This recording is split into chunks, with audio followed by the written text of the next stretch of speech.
Hello, welcome from central London. We're just a stone's throw away from the Houses of Parliament in Westminster. We're here in Central Hall for this Intelligence Squared debate on the Catholic Church is a force for good in the world.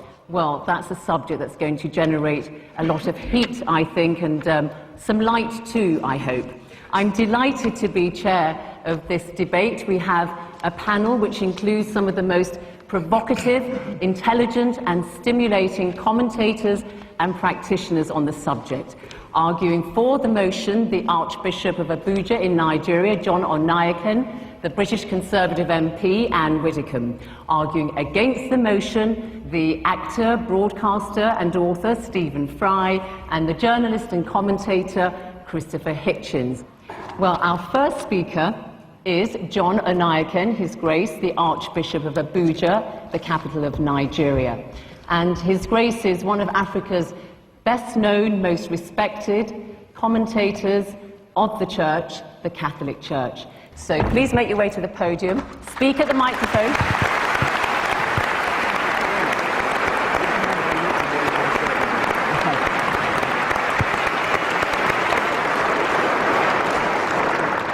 Friends, I certainly must say I'm grateful to be here, because for me it's more than a matter of debate, because that's what my life is all about. If I didn't believe that the Catholic Church is a force for good, I would not devote my whole life to precisely working in that institution, hoping that I am involved in something that is good for the whole world. You see, for me to be a Catholic is a gift of God. Let me start with the word church, the Catholic Church. Obviously, it means many things to many people, but I think as an archbishop, I should be in a position to say what it does mean, especially to us Catholics. Yes, the Catholic Church is an institution, and some people say it is perhaps the best organized institution in the world, but that's not really the essence of our church. We should go beyond the institution, and for us, the church is first and foremost a community of believers.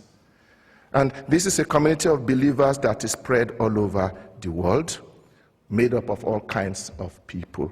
And the institution itself, as well as those whom we normally consider church people, people dressed up like me, for example, we are there only because of that huge community of people who are Catholics. I'm stressing this so that when you are asking yourself, is the Catholic Church a force for good in the world, don't look at me, don't look at Benedict XVI, look at the Catholics all over the world.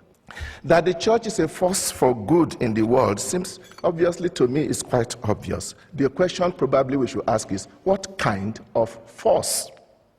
There was once an arrogant dictator who asked in disdain, how many battalions has the Pope?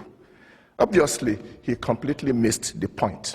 It's not about military force or physical force, but it is about force. It's about the force of a spiritual message, the force of values, which has stood the test of 2,000 years.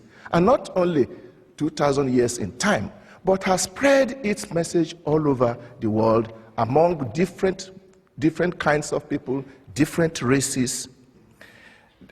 We must also not forget the sheer weight of the number of Catholics. I have checked the statistics, and we are told that now we have about 1.2 billion Catholics all over the world, out of a population of 6.6 billion, 17.3%.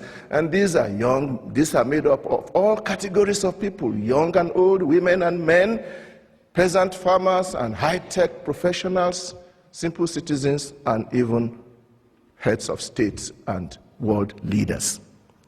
This is the great army that is a great force for good in the world, and whatever they are doing, we consider it as being done largely also as a result of the spirit that guides them. Independent statistics have shown that the Catholic Church is doing far more than its numbers and its population would probably suggest. The action of the Church is most significant in communities that are reduced to poverty and misery by human neglect and sometimes by hostile environments. Talking of statistics, I spoke recently with the Director General of UNAIDS, which is the United Nations Agency for HIV and AIDS, and he said that 26% of the health institutions in the world directly involved with the treatment of HIV and AIDS are run by the Catholic Church. And please note that it is a well-known policy of our church that whenever we are engaged in social welfare work, it is always given to all without any discrimination, whether you believe or not, irrespective of creed. Indeed, it is an integral part of our faith that our church is made up of saints and sinners. We are all struggling towards that perfection which Jesus asked us all to follow. Nor am I denying that the Catholic Church has always and everywhere done excellent things, even sometimes in high levels.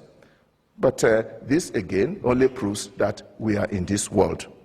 Even the late Pope John Paul II had no difficulty at all in admitting the mistakes that people who claim to be Catholics and working in the name of the church have done in the past, and even apologized. And such gestures of apology is very rare in our world today.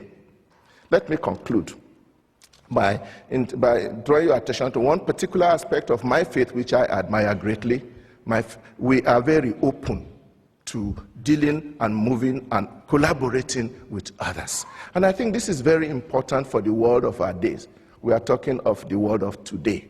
We need more and more efforts to link hands across all divides so that we can manage to make our planet a better place,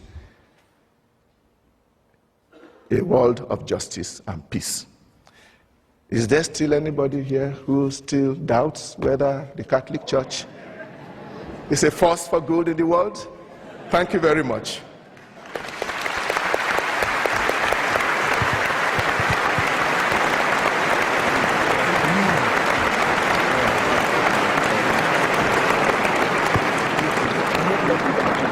Our next speaker is Christopher Hitchens. He's arguing against the motion. He is a writer, journalist, and commentator, particularly well known for his trenchant and views and very original thinking. So, Christopher Hitchens, let us hear what you have to say.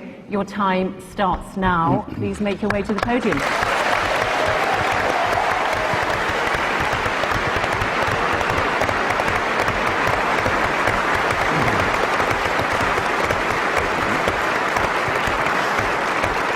I'm sorry to have to begin by disagreeing with His Grace. If you're going to be a serious grown-up person and appear to defend the Catholic Church in public in front of an educated and literate audience, you simply have to start by making a great number of heartfelt apologies and requests for contrition and forgiveness. Now, you might ask, you're fully entitled to ask, brothers and sisters, who am I to say that?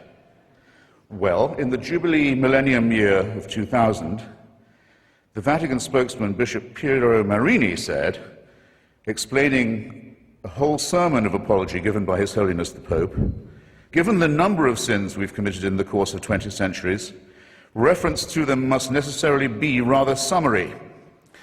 Well, I think Bishop Marini had that just about right. I'll have to be summary too. His Holiness on that occasion